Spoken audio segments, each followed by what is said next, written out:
പ്രഭാതം. പ്രാചിയുടെ പ്രഭാഗോപുരവാതിലുകൾ മലർക്കെ തുറക്കപ്പെടുന്നു. ഇലമംഗലം പാടശേഖരങ്ങൾക്കുമേലെ ഇളംവെയിലിൻ്റെ കാരുണ്യം ഒരനുഗ്രഹം പോലെ പടർന്നു കിടന്നു.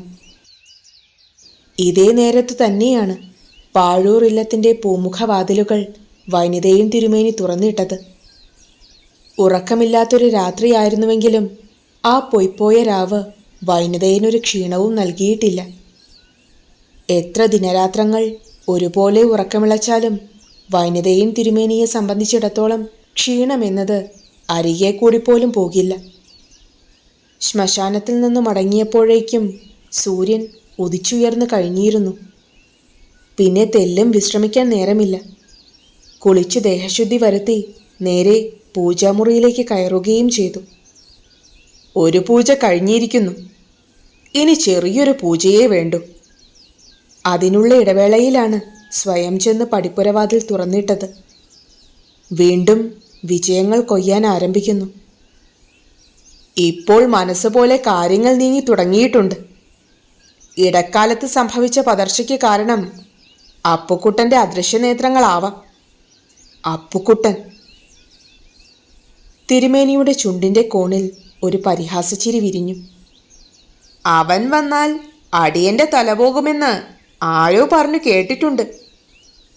അതെങ്ങനെ സംഭവിക്കാൻ? ആരു ചെന്ന് വിളിച്ചാലാണ് അവൻ വരിക? ഈ ഗ്രാമത്തിൽ നിന്ന് അതിനാരും പോകുന്നില്ല. അതെ, പോകുന്നില്ല. ഇനി വേണമെങ്കിൽ ഇവിടെ ഇരുന്നു കൊണ്ട് തന്നെ തനിക്കവൻ്റെ തപസ്സിളക്കാം. കള്ള സന്യാസി. ധൈര്യമുണ്ടായിരുന്നുവെങ്കിൽ അവൻ അങ്ങോട്ട് ഓടിപ്പോകില്ലായിരുന്നു. അപ്പുക്കുട്ടൻ വന്നാൽ തന്നെ അങ്ങ് ഇല്ലാതാക്കാമെന്ന് ഈ ഭോഷ്കന്മാർ കരുതിപ്പോയല്ലോ. ഇന്നത്തെ രാത്രി കൂടി ഒന്ന് കഴിഞ്ഞുകൊള്ളട്ടെ. മൃത്യുഞ്ജയ ഹോമം കൂടി നടത്തണം. പിന്നെ ആരെ പേടിക്കാനാണ്? മരണത്തെ ഒരു അരനൂറ്റാണ്ട് കൂടി പിന്നിലേക്ക് നീക്കി നിർത്താനുള്ള മന്ത്രവും കണ്ടെത്തി കഴിഞ്ഞു. നിലവറയിലെ താളിയോല നിധികളിൽ ഒരിക്കലും മരിക്കാതിരിക്കാനുള്ള മന്ത്രവിധികൾ പോലുമുണ്ട്. അതു വേണ്ട. ഈ ലോകത്തിൽ ഒരനൂറ്റാണ്ട് കൂടി മതി. അതു വേണം. ആ ജീവിതം അനുഭവിക്കാനല്ലേ ഇന്ന് പങ്കാളി വരാൻ പോകുന്നത്. വനിതയും തിരുമേനി ഉമ്മറത്തുലാത്തി. വെറുതെ സമയമായില്ലെന്നറിഞ്ഞിട്ടും പുറത്തേക്ക് നോക്കുകയും ചെയ്തു. ശാരദാമ്മ സ്വമേധയാ വരുമെങ്കിൽ അതിനുള്ള സമയമായി. ഏതാനും മാത്ര കൂടിയേ പ്രതീക്ഷിക്കേണ്ടതുള്ളൂ. വയൽ സാമ്രാജ്യത്തിൽ അവരുടെ നിഴൽ കാണാനില്ലെങ്കിൽ പൂജാമുറിയിലേക്ക് ഒന്നുകൂടി കയറുക തന്നെ. സ്വയം വന്നില്ലെങ്കിൽ വരുത്തണം. കൂട്ടിക്കൊണ്ടുവരാൻ ആളെ അയക്കണമെന്നേ ഉള്ളൂ. അത് നിസ്സാരമാണ് താനും. വെയിലിൻ്റെ തിളക്കം നോക്കി തിരുമേനി കൃത്യസമയം കണ്ടുപിടിച്ചു. പിന്നെ കണ്ണുകൾ വയൽ സാമ്രാജ്യത്തിലേക്ക് നീണ്ടു. ഇല്ല, ആരും വന്നില്ല. കനത്തിലൊന്നിരുത്തി മൂളി. ക്രൂരമായൊരു പുഞ്ചിരിയോടെ പൂജാമുറിയിലേക്ക് കയറി. പൂജാമുറിയിൽ ഒരു വിളക്ക് കെടാതെ കത്തുന്നുണ്ടായിരുന്നു. പൂജാദ്രവ്യങ്ങളെല്ലാം സുലഭമായി തയ്യാറുണ്ടായിരുന്നു. വാതിലടയ്ക്കും മുൻപേ പടിക്കലേക്ക് ഒന്നുകൂടി നോക്കി. ഇല്ല, ആരും വന്നില്ല.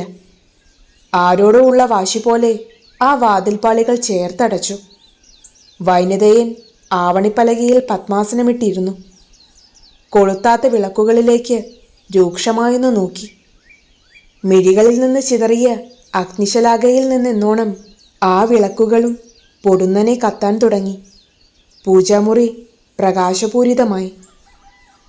അരുണചന്ദന വസ്ത്രവിഭൂഷിതാം സചലതോ യത തുല്യതനൂരുഹാം സ്മരകരംഗദൃശ്യം വടയക്ഷിണീം ക്രമുകനാഗലതാദളയുക്കരാം.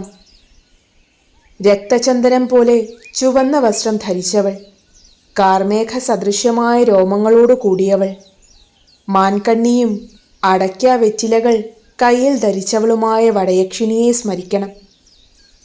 സ്മരിച്ചു. യക്ഷിണി സാന്നിധ്യം പൂജാമുറിയിൽ അനുഭവപ്പെടുകയും ചെയ്തു.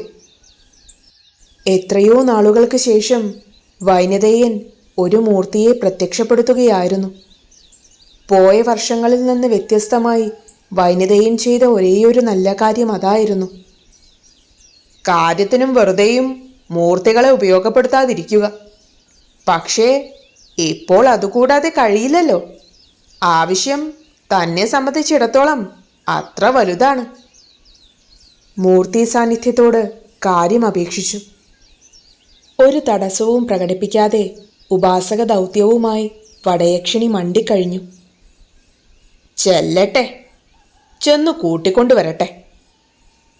ഒരു വിളക്കൊഴിച്ച് മറ്റെല്ലാം കെടുത്തി. തൊഴുതു നമസ്കരിച്ച് വനിതയും തിരുമേനി പുറത്തേക്കിറങ്ങി. ഉമ്മറത്ത് ചാരുകസേരയിൽ വിസ്തരിച്ചൊന്നു മുറുക്കാനുള്ള തയ്യാറെടുപ്പ് തുടങ്ങുകയായി. ഇപ്പോൾ പ്രക്ഷുബ്ധമായിരുന്ന ഹൃദയത്തിന് എന്തൊരു പ്രശാന്തതയാണ്! ഇനി വരും നിമിഷങ്ങൾ പാഴൂർ ഇല്ലത്തിൻ്റെ ചരിത്രത്തിൽ ഒരു പുതിയ അധ്യായം എഴുതി ചേർക്കാൻ പോവുകയാണ്. കുടുംബനാഥയില്ലാത്ത ഇല്ലത്ത് ഇന്നൊരു പുതിയ ഗൃഹനായിക എത്തുന്നു. ദേവമ്മയ്ക്ക് പകരം ശാരദാമ്മ. മകൾ ഇന്ദുവിനെ ഏതു നിലയിൽ ഇല്ലത്ത് പാർപ്പിക്കണമെന്ന് അവസാന തീരുമാനമായിട്ടില്ല. താത്രിക്കുട്ടിയുടെ സ്ഥാനത്ത് അവളെ അവരോധിക്കാനാവില്ല. ശാരദാമ്മയുടെ സ്ഥാനം നൽകാനും കഴിയില്ല. താത്രിക്കുട്ടി. ആ ഓർമ്മ വന്നപ്പോൾ തളിർവെറ്റിലയിൽ ഒഴുകിക്കൊണ്ടിരുന്ന വിരലുകൾ നിശ്ചലമായി. ശാരദാമ്മയ്ക്കും ഇന്ദുവിനും മധ്യേ താത്രിക്കുട്ടിയുടെ സാന്നിധ്യം അപകടമുണ്ടായേക്കുമോ? അപ്പോഴാദ്യമായി വനിതയും തിരുമേനി ആലോചിച്ചു. എന്തപകടമുണ്ടാക്കാനാണ്? അവർക്കെതിരെ വരികയെന്ന് വെച്ചാൽ അത് തനിക്കെതിരെ എന്നാണർത്ഥം. തന്നെ എതിർക്കുന്ന ആരായാലും അവരെ നിലയ്ക്ക് നിർത്താൻ തനിക്കറിയാം. അത് മകളായാലും വേണ്ടില്ല. ലക്ഷണം കണ്ടിട്ട് താത്രിക്കുട്ടി ഒരെതിർപ്പുണ്ടാക്കുമെന്ന് തോന്നുന്നില്ല. എന്നാലും മകൾ ആദ്യമായി അയാൾക്കെതിരെ അലോസരമായി. അവളുടെ നിലപാടറിഞ്ഞിട്ട് വേണം വ്യക്തമായൊരു തീരുമാനത്തിലെത്താൻ. ഏതായാലും ശാരദാമ്മ വരട്ടെ. വടയക്ഷിണിയുടെ അദൃശ്യരൂപം ശാരദാമ്മയെ തിരികെ കൊണ്ടുവരും. അതിനി നാഴികയൊന്നും കാക്കണ്ട. അത്യാഗ്രഹമാണ്. ആരെന്തു വേണേലും പറയട്ടെ. ആരുടെയും അഭിപ്രായമല്ലല്ലോ തന്നെ നയിക്കുന്നത്. ആരുടെയും അഭിപ്രായത്തിനൊത്ത് പ്രവർത്തിക്കാൻ താനൊരിക്കലും ഒരുക്കമായിരുന്നില്ല.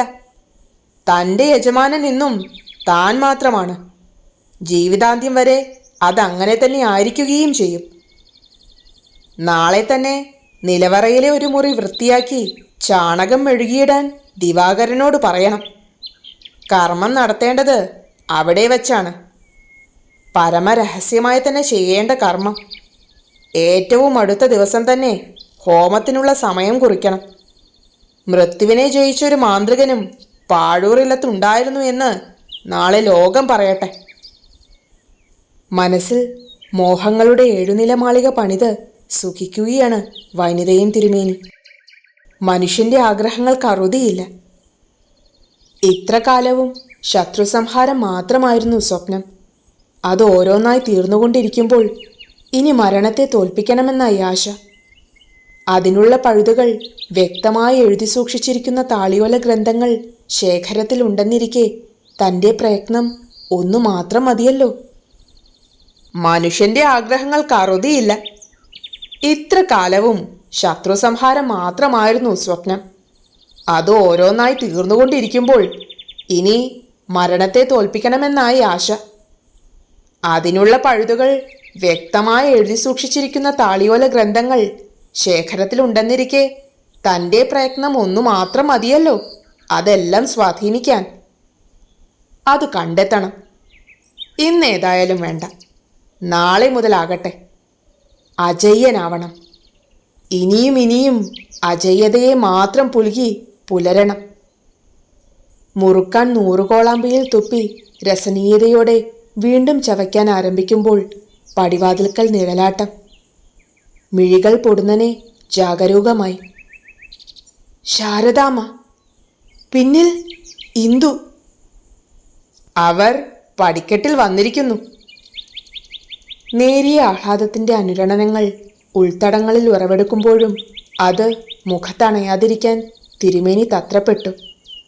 സ്ഥായിയായ ഗൗരവഭാവം ഒന്നുകൂടി പുഷ്ടിപ്പെടുത്തിക്കൊണ്ട് മറ്റൊരു തളിർവെറ്റിലയെടുത്ത് നൂറ് തേക്കാൻ തുടങ്ങുകയായിരുന്നു തിരുമേനി. ആരാ അത് പടിപ്പുരയിൽ? ഘനഗംഭീര ശബ്ദം. പാഴൂർ ഇല്ലത്തിന്റെ നാലുകെട്ടുകളിലും ഇടിമുഴക്കം പോലെ പടർന്ന ശബ്ദം. അടുക്കളക്കെട്ടിൽ താത്രക്കുട്ടി പിടഞ്ഞെണീറ്റു. താൻ ഭയപ്പെട്ടിരിക്കുന്ന ആ അപകടമാണോ പടിവാതിൽക്കൽ? ശാരദാമ്മ പാഴൂർ ഇല്ലത്തെ അകത്തമ്മയായി വരുന്നതറിഞ്ഞ മുഹൂർത്തം മുതൽ അവളുടെ ഹൃദയം ഒരു മെഴുകുതിരി പോലെ എരിയുകയാണ്. ഈ ഇല്ലത്തുനിന്ന് രക്ഷപ്പെടാൻ എന്താണൊരു മാർഗം? വിവരമറിഞ്ഞ മാത്രം മുതൽ അവൾ ചിന്തിച്ചത് അതുമാത്രമായിരുന്നു. രക്ഷപ്പെടണം. അമർത്തിയ രോഷമായിരുന്നു അത്. ഭീഷണിയുടെ ഈണമായിരുന്നു അത്. അവൾ മുഖം പൊത്തിക്കൊണ്ട് പിന്തിരിഞ്ഞോടാൻ ഭാവിക്കുമ്പോഴായിരുന്നു പുറത്തുനിന്ന് കടലിരമ്പം പോലൊരു ആരവം കേൾക്കാൻ തുടങ്ങിയത്. ആകാശമേലാപ്പ് അടർന്നു വീഴാൻ പോകുമ്പോലൊരു ഹുങ്കാരം. അതു നേർത്ത അലയായി ആരംഭിച്ച് തല്ലിച്ചിതറാൻ പോണ തിരയായി പടിക്കിലേക്ക് അടുക്കുകയാണെന്ന് അവൾ അറിഞ്ഞു. വനിതയും തിരുമേനിയും ഒന്നു നടുങ്ങിയിരിക്കണം. അയാൾ തിരിയാൻ തുടങ്ങുമ്പോഴേക്കും കല്ലുകളും മൺകട്ടകളും മുറ്റത്തും പുരപ്പുറത്തുമൊക്കെ വന്നു വീഴാൻ തുടങ്ങി. പെരുമഴ പോലെ ആ പ്രയോഗം വളരുമ്പോൾ പതറിപ്പോയ തിരുമേനി ജീവിതത്തിൽ ആദ്യമായി രക്ഷപ്പെടാനുള്ള ത്വരയോടെ മുറിയിലേക്ക് ഓടിക്കയറി.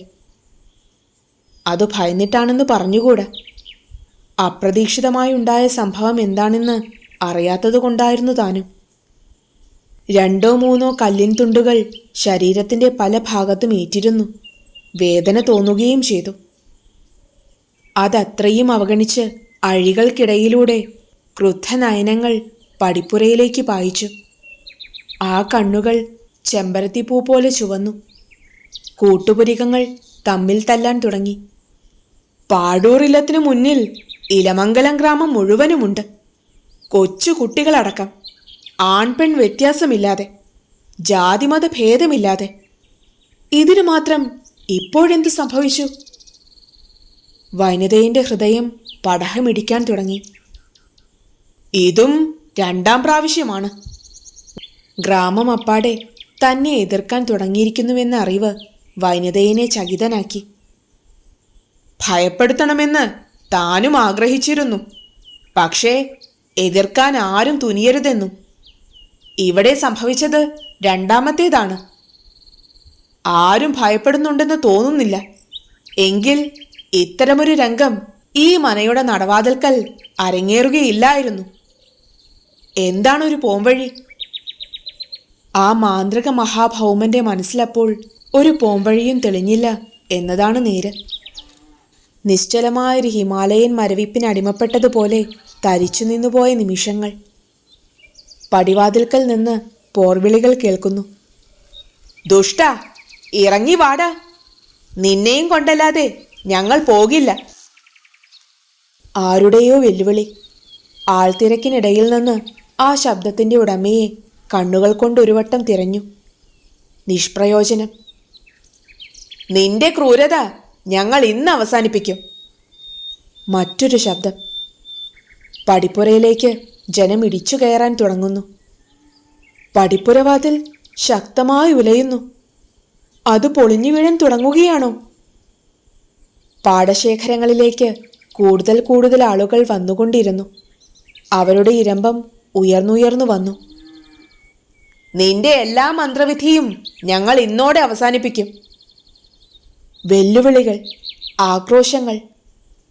കല്ലുകളുടെ പെരുമഴ പൊഴിഞ്ഞ് മുറ്റം കൽക്കൂമ്പാരമാകുന്നു. ഇല്ലത്തിന്റെ മേൽപ്പുരയ്ക്കും കുലുക്കം തട്ടി തുടങ്ങിയോ? താത്രിക്കുട്ടി എല്ലാം അറിയുന്നുണ്ടെങ്കിലും ഒന്നും അറിയാത്തവളെപ്പോലെ മുട്ടുകൾക്കിടയിൽ മുഖം പൂഴ്ത്തി അടുക്കളക്കെട്ടിലിരുന്നു. തകരട്ടെ, എല്ലാം തകരട്ടെ. ഇല്ലം വീണു നിലംപൊത്തട്ടെ. ഈ ഇല്ലത്ത് ഒരു പ്രാണി പോലും അവശേഷിക്കാതിരിക്കട്ടെ. ശാരദാമ്മ മകളെ ചേർത്തു പിടിച്ചുകൊണ്ട് മുറിയുടെ മൂലയിലേക്ക് ഒതുങ്ങി മാറി. പൂജാമുറിയിലേക്കൊന്ന് കയറാൻ പറ്റിയിരുന്നുവെങ്കിൽ. വനിതയൻ പലയാവർത്തി ശ്രമിച്ചു. കഴിയുന്നില്ല. ഉമ്മറം കടന്നല്ലാതെ പൂജാമുറിയിലേക്ക് കയറുക വയ്യല്ലോ. ഉമ്മറത്തേക്ക് ഇറങ്ങുന്നതെങ്ങനെ? ഇറങ്ങിയാൽ കല്ലുകൾക്കിടയിൽപ്പെട്ട് നിലം പതിക്കും. രുദ്രപ്രഭാവനായി വിറകൊണ്ടു നിൽക്കുന്ന വൈനതയൻ തിരുമേനി മനസ്സിലേക്ക് ശക്തി മുഴുവൻ കേന്ദ്രീകരിക്കാൻ ഭഗീരഥ പ്രയത്നം നടത്തുകയായിരുന്നു. ഒപ്പം മഹാമന്ത്രങ്ങളുടെ 100 താളിയോലക്കെട്ടുകൾ ഒരുമിച്ച് പൊട്ടിച്ചു ചിതറിക്കാനും. ഗ്രാമത്തിൻ്റെ ആക്രോശങ്ങൾക്ക് വീറേറിയിരിക്കുന്നു. അപ്പുണ്ണി ഹിമാലയത്തിലെത്തിയതിൻ്റെ 7-ാം ദിവസമായിരുന്നു അന്ന്. അന്നാണവൻ അപ്പുക്കുട്ടനെ കണ്ടെത്തിയത്. എല്ലാ പ്രഭാതങ്ങളിലും പ്രദോഷങ്ങളിലും ക്ഷേത്ര ദർശനത്തിനെത്തുന്ന സന്യാസി വ്യൂഹങ്ങളിൽ അപ്പുണ്ണി പ്രതീക്ഷയോടെ തിരയുമായിരുന്നു. ഇടമുറിയാത്ത പ്രവാഹം പോലെ ഉടനീളം സന്യാസി വര്യന്മാർ എത്തിക്കൊണ്ടുമിരുന്നു. പക്ഷെ അതിലൊന്നിലും അവൻ തിരയുന്ന യോഗി മാത്രം ഉണ്ടായിരുന്നില്ല. ചോദിച്ചും അന്വേഷിച്ചും അപ്പുണ്ണി അലഞ്ഞു. അപ്പുക്കുട്ടനെന്ന യോഗീവര്യൻ്റെ ആശ്രമം തേടി കയറി ചെല്ലാത്ത മറ്റാശ്രമങ്ങൾ അവിടെ ഇല്ലെന്നു തന്നെയായി. ആ സന്യാസി നാട്ടിൽ വന്നു പറഞ്ഞിരുന്നതായും അറിഞ്ഞിരുന്നു. അദ്ദേഹം ഇവിടെ പർണാശ്രമം കെട്ടി ജീവിക്കുകയാണെന്ന്. അപ്പുണ്ണി അത് നിഷേധിക്കുന്നില്ല. ഈ ഹിമാലയത്തിൽ താൻ കാണാത്ത, തനിക്കു ചെന്നെത്താൻ പോലും കഴിയാത്ത ദുർഗമങ്ങളായ എത്രയോ ഇടങ്ങളുണ്ടാകും. അവിടെ എവിടെയെങ്കിലും അദ്ദേഹം ഉണ്ടാവാം. പക്ഷേ എങ്ങനെ അറിയാനാണ്? ശ്രീകോവിലിന്റെ മുന്നിൽ നിന്ന് അവൻ കേണപേക്ഷിച്ചു. ഒരു നോക്ക് ആ യോഗിയെ കാണാനുള്ള സന്ദർഭം ഉണ്ടാക്കി തരണേ. കഴിഞ്ഞ 6 ദിവസങ്ങളിലും അപ്പുണ്ണിക്കതിന് കഴിഞ്ഞില്ല. ഇന്ന് 7-ാം ദിവസം. ഇന്നുകൂടി ഇവിടെ തങ്ങാനും നാളെ മറ്റേതെങ്കിലും പ്രദേശത്തെ ക്ഷേത്രത്തിൽ അഭയം തേടാനും അവൻ തീരുമാനിച്ചിരിക്കുകയായിരുന്നു. പതിവ് പോലെ ബ്രഹ്മമുഹൂർത്തം മുതൽ തീർത്ഥാടകരുടെ മന്ത്രോച്ചാരണം മുടങ്ങാൻ തുടങ്ങിയിരുന്നു. കൽമണ്ഡപത്തിന് ചുവട്ടിലെ കൽത്തറയിൽ നിന്ന് അപ്പുണ്ണി എഴുന്നേറ്റിരുന്നു. ഹിമാലയത്തിലെ 7 നാളുകൾ കൊണ്ട് അവനും ജീവിതത്തിനൊരു ചിട്ട കൈവരുത്തിയിരുന്നു. ബ്രഹ്മമുഹൂർത്തത്തിലെ ഉണരൽ, തീർത്ഥകുണ്ടത്തിലെ സ്നാനം, ക്ഷേത്രദർശനം. പരദേശികളായ നിരാലംബരായ അനേകരെ പോലെ അവനും ഒരനുഷ്ഠാനം പോലെ എല്ലാം ചെയ്തു. ക്ഷേത്രത്തിലെ നിവേദ്യം യാചിച്ചു വാങ്ങി വിശപ്പടക്കേണ്ടിയും വന്നു. ഭിക്ഷുക്കൾക്ക് ദാനമായി നിവേദ്യച്ചോറ് നൽകുമെങ്കിലും ഒരു ഭിക്ഷുവാണ് താനുമെന്ന് അവൻ അംഗീകരിക്കേണ്ടേ? ആ അംഗീകാരം ലഭിക്കാൻ 3 ദിവസം വേണ്ടി വന്നു. പൂജാരിക്ക് അവനെ മുഖപരിചയം ഉണ്ടായിരിക്കുന്നു. ഇപ്പോൾ മറ്റുള്ളവർക്കൊപ്പം അവനും നിവേദ്യബാക്കി ലഭിക്കാൻ തുടങ്ങിയിട്ടുണ്ട്. തൃപ്തിയായി വയറു നിറഞ്ഞ ദിനങ്ങൾ തന്നെ മറന്നുപോയിരിക്കുന്നു. ഉള്ളതുകൊണ്ട് തൃപ്തിപ്പെടാൻ മാത്രം മനസ്സിനെ പാകപ്പെടുത്തിയെടുക്കുകയും ചെയ്തു. അല്ലാതെ മാർഗമില്ലല്ലോ. പതിവ് പോലെ ദേഹശുദ്ധി വരുത്തി തീർത്ഥകുണ്ടത്തിൽ മുങ്ങി ജലതർപ്പണവും ചെയ്ത് ശ്രീകോവിലിന് മുന്നിൽ ചെന്നു നിന്നു. ഏതോ സന്യാസി വൃന്ദം താഴെ നിന്നെത്തുന്ന ശബ്ദം കേൾക്കാം. കിഴക്കിൻ്റെ മുഖം തുടുക്കാൻ തുടങ്ങിയിട്ടേയുള്ളൂ. പ്രാചിയുടെ തിരുനെറ്റിയിൽ തങ്കവീചികൾ വീശി ദേവൻ എഴുന്നള്ളാൻ തുടങ്ങുന്നതേയുള്ളൂ. അന്നേരമാണ് അനേകം യോഗീവര്യന്മാരുടെ ദേവനായ അപ്പുക്കുട്ടനെന്ന മഹായോഗിയുടെ വരവ്. അതുവരെ ഉണ്ടാകാത്ത തരം ഒരു പുത്തനുണർവ് ക്ഷേത്ര പരിസരങ്ങൾക്ക് ജീവൻ വയ്ക്കുന്നത് അപ്പുണ്ണി കണ്ടു. പൂജാരി തന്നെ പൂർണ്ണ കുംഭവുമായി ശ്രീകോവിലിൽ നിന്ന് ഇറങ്ങി വരുന്നു. നടയിൽ തൊഴുതു നിന്നവരെ ഇരുവശങ്ങളിലേക്ക് മാറ്റി നിർത്താൻ തുടങ്ങി. അപ്പോഴും പക്ഷേ അപ്പുണ്ണിക്ക് കാര്യം മനസ്സിലായില്ല. അവനും ഒതുങ്ങിച്ചേർന്നു നിന്നു. തൊട്ടു നിന്ന ഒരു സന്യാസി വേഷധാരിയോട് രഹസ്യമായി അവൻ കാര്യം ചോദിച്ചു. വന്നെത്തിയ ദിവസം പരിചയപ്പെട്ട സന്യാസിയാണ്. അവനെപ്പോലെ എന്നോ ഒരിക്കൽ അഭയം തേടി ഹിമാലയത്തിൽ എത്തിപ്പെട്ട ഒരു അനാഥൻ. ഈ ക്ഷേത്രത്തിൽ വന്നു ചേർന്നിട്ട് 2.5 കൊല്ലമായത്രേ. അറിയില്ലേ? മഹായോഗിയാണ് വരുന്നത്. അപ്പുക്കുട്ടൻ എന്നാണ് പേര്. യുവയോഗി. പക്ഷേ ധ്യാനം കൊണ്ട് ഇവിടത്തെ മഹായോഗികളെപ്പോലും നിഷ്പ്രഭനാക്കിയ മഹാത്മാവാണ് അദ്ദേഹം. ആ, അദ്ദേഹം ഒരു മലയാളിയാണ്. സന്യാസിയുടെ വാക്കുകൾ കേട്ട് അപ്പുണ്ണി കോരിത്തരിച്ചു. താൻ എന്താണ് ഈ കേൾക്കുന്നത്? ഒരു സ്വപ്നത്തിലല്ല അത് കേട്ടതെന്ന് വിശ്വസിക്കാൻ അവന് പണിപ്പെടേണ്ടി വന്നു. ഹൃദയം ഉത്കടമായി പടഹമടിക്കാൻ തുടങ്ങി. സന്യാസി വൃന്ദം ക്ഷേത്രനടയിൽ എത്തിയിരിക്കുന്നു. വിവിധ പ്രായത്തിലുള്ള പല ദേശങ്ങളിലുള്ള യോഗിമാരുടെ സംഘം. കറുത്തു നിബിഡമായ താടിയും കഴുത്തറ്റം നീണ്ട മുടിയുമുള്ള അപ്പുക്കുട്ടൻ്റെ മുഖം ക്ഷാത്ര തേജസ്സുമായി വിളങ്ങി നിൽക്കുന്നു. അപ്പുണ്ണി ആ തേജസ്സിനു മുന്നിൽ കൈതൊഴുതുപോയി. എന്തൊരൈശ്വര്യമാണ് ആ മുഖത്ത്! ആരും ആദരിച്ചു പോകുന്ന തേജസ്! ഇതാ അപ്പുക്കുട്ടൻ, ഇതാ താൻ അന്വേഷിച്ച യോഗീവര്യൻ. ഇദ്ദേഹം തൻ്റെ ഗ്രാമക്കാരനായിരുന്നു. ഇദ്ദേഹത്തിന് മുന്നിൽ വൈനിതയൻ അടിയറവ് പറഞ്ഞു പോയെങ്കിൽ അത്ഭുതപ്പെട്ടിട്ട് കാര്യമില്ല. ഒരൊറ്റ ക്ഷണം കൊണ്ട് അവന് ബോധ്യമായി. സന്യാസി സംഘം ശ്രീകോവിലിന് മുന്നിലെത്തിയ നേരം ആരെയോ തിരഞ്ഞെന്ന വണ്ണം അപ്പുക്കുട്ടൻ്റെ മിഴികൾ നടയിൽ പരതി. ആ മിഴികൾ തിരക്കിനിടയിൽ നിന്ന് അപ്പുണ്ണിയെ കണ്ടുപിടിച്ചു. ഒരു ഞൊടിയിട ഏതോ ഓർമ്മയുണർത്തിയ നേരിയ ചുളിവ് വീണ നെറ്റി സംഘാംഗങ്ങളിൽ നിന്ന് അപ്പുക്കുട്ടൻ മറച്ചുവോ? ഒരു ഞൊടി മാത്രം. ക്ഷേത്ര ദർശനത്തിനെത്തിയ സന്യാസി സംഘം അതിൽ മുഴുകുന്നു. പൂജാരി അപ്പുക്കുട്ടൻ്റെ മുന്നിൽ പഞ്ചപുച്ഛമടക്കി ഒരാശ്രിതനെ പോലെ നിൽക്കുന്നു. അപ്പുണ്ണി കണ്ണിമ ചിമ്മാതെ അപ്പുക്കുട്ടനെ തന്നെ നോക്കി നിന്നു. ഒരു നിമിഷം കൊണ്ട് അവൻ്റെ മനസ്സിലൂടെ ഒത്തിരി ഒത്തിരി സംഭവങ്ങൾ കടന്നു പോവുകയാണ്. അമ്മ എപ്പോഴും പറയുമായിരുന്നു അപ്പുക്കുട്ടൻ. ഇദ്ദേഹം ദാനം നൽകിയ മണ്ണിലാണ് താൻ വളർന്നത്. ഇദ്ദേഹത്തിൻ്റെ അച്ഛനമ്മമാരും സഹോദരങ്ങളും ആ മണ്ണിൽ അലിഞ്ഞു ചേർന്ന് കിടപ്പുണ്ട്. മരിച്ചിട്ടും അമ്മയുടെ മനസ്സ് ആ മണ്ണിൽ നിന്ന് മടങ്ങാതെ സന്ധ്യകളിൽ തിരികൊളുത്തുവാൻ എത്തുന്നത് ഇദ്ദേഹത്തിൻ്റെ ആവശ്യപ്രകാരമായിരിക്കില്ല. തീർച്ച. അതിലും വലിയൊരു ആത്മബന്ധം അമ്മയ്ക്ക് യോഗിയുമായിട്ടുണ്ടായിരുന്നു. അമ്മ പറഞ്ഞുകൊടുത്തില്ലെങ്കിലും അപ്പുണ്ണിക്ക് അതറിയാൻ കഴിഞ്ഞിട്ടുണ്ട്. ഇദ്ദേഹമാണ് തൻ്റെ അച്ഛനെന്ന് പറഞ്ഞു ധരിപ്പിക്കാനായിരുന്നു അമ്മ എല്ലായ്പ്പോഴും തത്രപ്പെട്ടത്. ഇപ്പോൾ ഈ നിമിഷത്തിൽ അങ്ങനെയായിരുന്നെങ്കിലെന്ന് അവൻ്റെ മനസ്സ് മന്ത്രിച്ചുപോയി. അതവഗണിച്ച് ആ ദുഷ്ടനെ അംഗീകരിക്കാനായിരുന്നല്ലോ തനിക്ക് ധൃതിയായത്.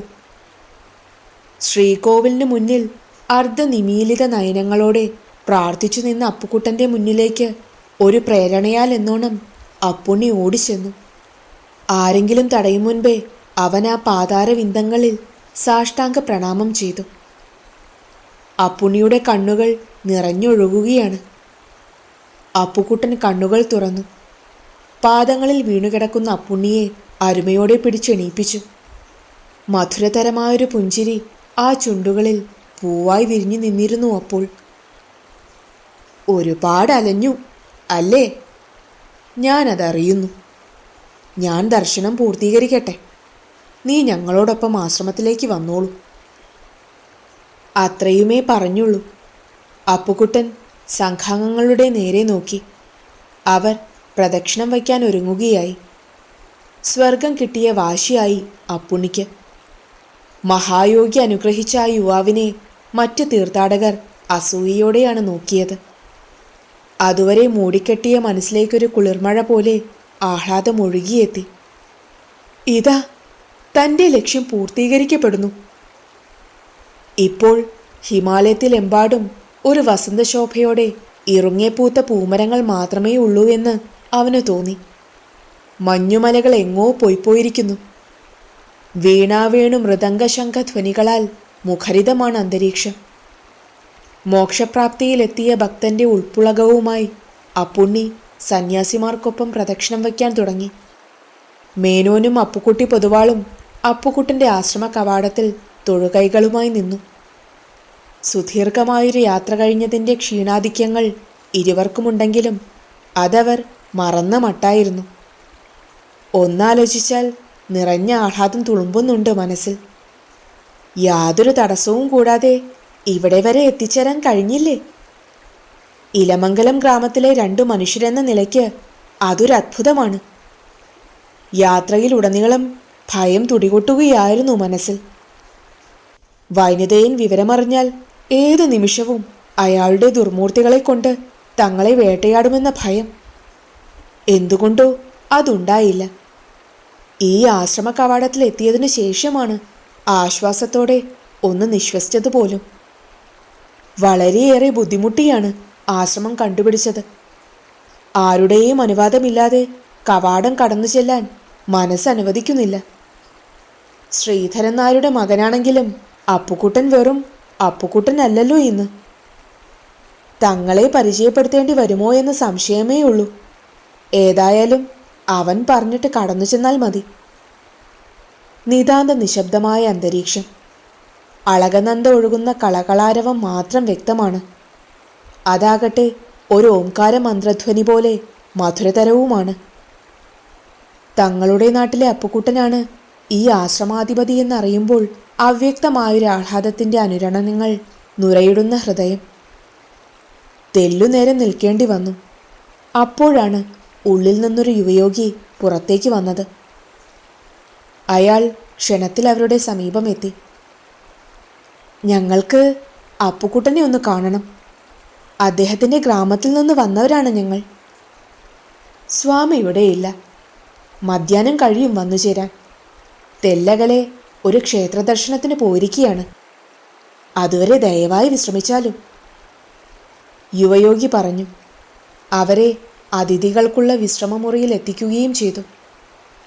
പ്രശാന്തമായ ആ പർണശാലയുടെ സുഭദ്രവും ഏകാന്തവുമായ ചുറ്റുപാടുകൾ നോക്കിക്കണ്ടുകൊണ്ട് മേനോനും അപ്പുക്കുട്ടി പൊതുവാളും ക്ഷമയോടെ കാത്തിരുന്നു. തങ്ങളുടെ എല്ലാ ശ്രമങ്ങളും ഭംഗിയായി പര്യവസാനിക്കുമെന്ന് അവർക്കൊരു തോന്നലുണ്ടായി. മധ്യാഹ്നം വരെ കാത്താൽ മതിയല്ലോ.